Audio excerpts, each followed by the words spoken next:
We are today at a 150 million year old shrimp fossil.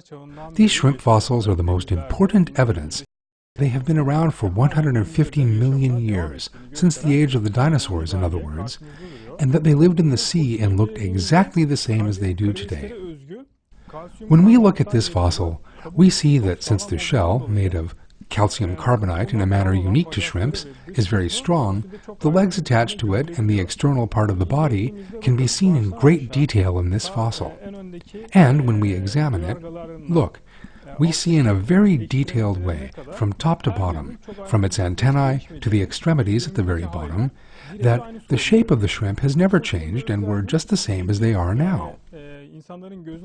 One feature of this fossil is that it easily addresses the human eye and allows us the possibility of looking at it very closely in a display case. When a fossil is found, it can be cleansed of any irregularities around it through the process known as moulage, or a coating applied to the upper surface. In this way, the fossil stands out better in its own surroundings, and when we look at it, it is now set out before us very clearly.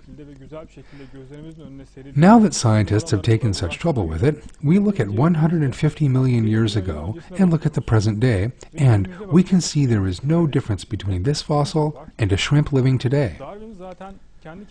In the chapter Difficulties on Theory of his book The Origin of Species, Darwin himself said that if countless transitional fossils, which had not been discovered in his time around the 1850s, and he expected to be present in the Earth's strata in large numbers, were not discovered in the future, that would mean the collapse of his theory.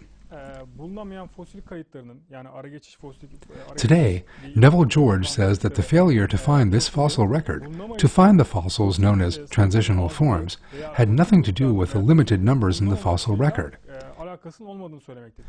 In other words, the excavations carried out to date are more than adequate, and some 99.9% of fossil specimens have been unearthed. But when the fossils discovered and specimens living today are examined, there is no trace of the transitional forms that should have existed.